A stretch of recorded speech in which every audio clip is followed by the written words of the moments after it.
collectors. Alright, so I am back again with some more recommendations of something if you need to do some last minute purchases for Christmas.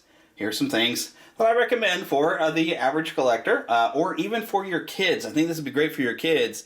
This would be something, you know, male or female probably would have fun with this. There are Facebook groups dedicated to these toys. Let me get my hands out here and talk with my hands so you can see something moving. But definitely, I've seen men and women both enjoying that this exists and is out there and it's available, and you can play with it with your kids. You could, introduce your kids to these characters, and your kids are going to enjoy them, and you're going to have fun. There's animation you can watch on YouTube. There's official channels on YouTube where the old cartoons are. New cartoons are on the way. So what am I talking about? Well, let's show you a back of a box here. That's right, Master Universe Origins. And here's all of the first wave of figures. The first wave is out in the United States. Around the world, I've been seeing Wave 2 and Wave 3, where lots of other figures are available. Here we go. Here is the man himself, He-Man. And I love the box art. It's like the old classic style box art. Great for modern posing, retro play. So you have these great figures. It does have a comic book in here. Yes, indeed. It's a very short comic book. I've read it. I do have an open one. I will show you that later. But I wanted to show you all of Wave 1. They're slightly different designs in the face. I wish I had more light showing from the right direction for you. And there's a lot more articulation going on. There's a lot of different, of course, it has a lot of accessories in there. They're very, very, very cool. The very classic logo. They were new for 2020. But there's, of course, He-Man, the man himself. Let me show you all the good guys first. So here is Man-at-Arms, good old Duncan. I think I can probably get you a little bit more light on these. Let me see here. I was trying to filter some light, but I think I just need a little bit more light. There we go. Of course, the light's shining for a long time, but there we go. Now, one thing I wondered, because I haven't taken one of these out of the box, one of Man-at-Arms, but he's got... Because, in like the animated series, remember he had armor bits on both arms? But I've seen a lot of the original artwork from the mini-comics.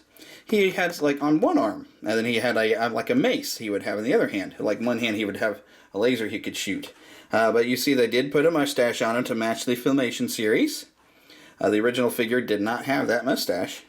But I love the box art. I love even the box art in the back. But see, this is what I'm talking about. He's got one arm piece and then a mace. But yeah, in the animated series, he had an arm piece on each side. And I did have a Man-at-Arms when I was a kid, but I don't remember. I think he had an arm piece on each arm on the original figure. And so but they've changed it to kind of, I don't know. But like I said, I haven't opened him up. Oh, there is a leg piece apparently down here too. Does he wearing that? No, he's not wearing his leg piece. So I guess they put armor on one side to be like a shield. But it doesn't look like he has a whole lot of pieces in there. But that is, of course, the great Man-at-Arms. Of course, now his adoptive daughter. Now, I've learned a lot of different stuff. Here's good old Teela. Now, I have learned some things, okay, because she's got a look that's very different from what we saw in the Filmation series. When you go to the original mini-comics, this look was the goddess, which eventually the goddess became the sorceress. And there was one of the mini-comic stories was the goddess having cloned herself, and Teela turned out to be a clone of this original warrior goddess, which is they kept that around with being the sorceress, being her quote-unquote mother, but really I guess she's a clone of the sorceress, perhaps. Because I don't know who her father would be. They don't ever give her a biological father. So I wonder if she was somehow created from, because even in the animated series, she was in a nest where the sorceress had gone out as Zoar in her falcon form, and Teela was found in a nest, and Man-at-Arms adopted her from there after protecting her from Merman in the old animated series. Now the mini-comics, they didn't get into that part of the story, but here we go. She comes with, of course, a staff and a shield. There's some pretty great artwork on here. And it is appropriate she's whacking Merman in the face, because Merman was the one who tried to steal her when she was a child in the Filmation series. So here's, of course, Wave 1. Here are the good guys. Now, while we're talking about our lady figures, I do want to point out one criticism that has been brought up. If you look at the knees, because they wanted to have some articulation in the knees, the lady's knees kind of look weird. Of course, the guy's knees kind of look weird too, because it has that bit of articulation. And I have seen people kind of complain about that. But, I mean, I mean, maybe that does look worse on the ladies for just the design. But at least you can bend the knees, and maybe they could have done a little bit better with that. But I wasn't that fussed. I'm just happy to have these figures. But of course, so here's Evil Lynn. She of course comes with staff and twisting into powerful battle positions. I don't know if that means she has an action feature, but the artwork they have for the back covers is great. It really is. It's fantastic. But here is Evil Lynn, and of course you just saw a little bit ago Beastman. Then they even recreated his old face pretty well with the weird blue cheeks he always had. Did a really nice job with Beastman of making him look like the original figures. But all this great artwork on the back. And of course he comes with his whip, his signature weapon. Now of course, for the baddies of Wave 1, and you saw it on the back of the figure, there he is. Now, some people have commented they would like to have had Skeletor's mouth closed like the original series of figures, but I don't mind it being open. It's like he's threatening you or calling you a fool. You boob. You boob. Buy me for Christmas. And I've seen, really, if you go to any Walmart, right now these are pretty much Walmart exclusive. I think they're going to expand to other stores here in January. But Walmart has an abundance of He-Man and Skeletor because they figure that's who's going to sell the most. And it's really hard to find some of the other Wave 1 figures. But you can get a He-Man and a Skeletor. And you know, like me, when I was a kid, I had a Skeletor, a Man-at-Arms, and a Teela. I never got a He-Man figure, but now I have one. Skeletor, of course, has really great artwork on the back. They all do. I love this artwork on the back of all of these figures. And of course, he comes with a Havoc staff. It's not showing him, but he also does come with his sword, which, well, you can see pictured here. Now, I have got myself some extra figures so I could take some out of the package. So I wanted to be able to display these just like this because the box art matching the classic style. But let's go take a look at a couple that I've got unboxed. Okay, here it is, the grand moment. Here's a couple of accessories. Now if you can see the details of the back, of course you can fit these together. Here is Skeletor's sword now, and of course the Havoc staff. In the mini comics, it gave a name for Skeletor's sword. It's basically half of the power sword, but his actually had a different name, and the main sword is supposed to be the Sword of the Ancients. But here is Skeletor himself, all unboxed. Pretty good articulation here. You can pop these off if you're like one of those people who likes to pop the arms and legs and heads off and swap them. I don't like to do that. I feel like I'm breaking it when I do that. But you can see the knee joints do work pretty good. Now the thing is I find these to be rather stiff. They do pop in there. You do have a good ankle twist as well. He has the same hands from like the original, where he's got one where you can put a thing in. I was actually managing to use this hand to kind of balance the Havoc staff in, so he can hold his sword in there so I could pose them. But I have really found it difficult to move the elbow joints. I kind of had to work and loosen them up for a while because they were super, super, super stiff. But I guess if you work on them for a while, they will get a little better. But yeah, this one I haven't really moved much. It's still very, very, very, very stiff. So if I had any complaint on that, it'd be how stiff that is.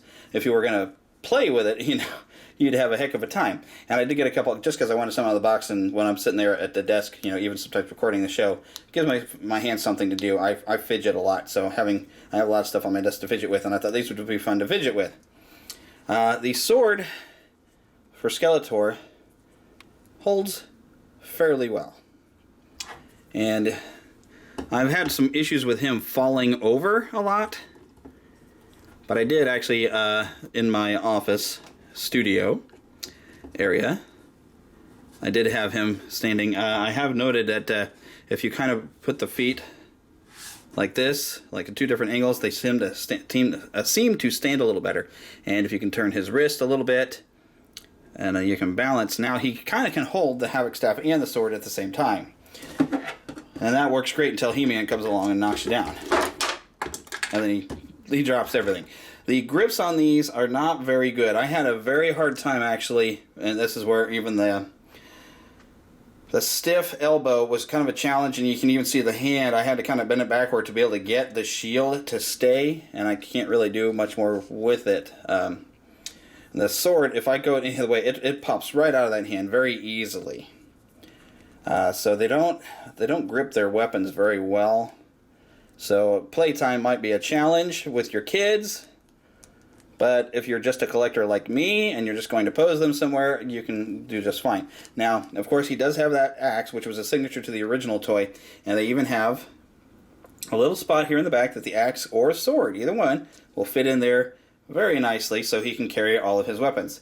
And as you can see, the face is quite different than what it had been in the original figure, but pretty good movement. Like I said, the knee and elbow joints are a little bit stiff, and I do find he stands better if I angle his feet. He-Man stands very easily. Skeletor I've really had to work with to get to where he would stand, but He-Man stands up really rather well. Skeletor fell off my desk quite a few times. Alright, now there's one last thing I do want to show you. Alright, so here they are. I've got them displayed up on the wall, even with a Hot Wheels Wind Raider here. I don't know if I can... There we go. Get it back where it's more visible. There's a Wind Raider that Hot Wheels put out. But down below here, the last bits of Wave 1 was a Battle Cat. You can kind of see some of the artwork. I couldn't fit them all on there, but there's a Battle Cat that's very, very cool, very articulated. And also a Sky Sled. The Sky Sled, you can reverse the head on it, and you can make it a Skeletor Sky Sled. I think you can even put a magnetic cover on the decal to make it one of Skeletor. So if you buy a pair of them, only thing, if you buy a pair of them, you're going to get a Prince Adam figure with each one. Prince Adam comes with a Sky Sled. So if you want Prince Adam, that's the way only way you can get it is with a Sky Sled. Now if you see here, I do have the original, those miniature from a few years ago. I forgot that who made those. Something like Loyal Subjects, I believe, made these. Also, I do have an Orko here of the Funko variety. And a couple of old classics here. Here's an old classic Ram Man and Cyclone. And then, of course, little He-Man Eraser. But there we go. So there's the collection. So yes, these ones retail for around $15. These ones cost me $30 each. So yeah, it's a good way to start a collection, but don't get them all at once. But if you look down below, please like and subscribe to the video. Visit my Patreon, give me some support, help me keep making the podcast and these videos. Thanks for watching, and good journey.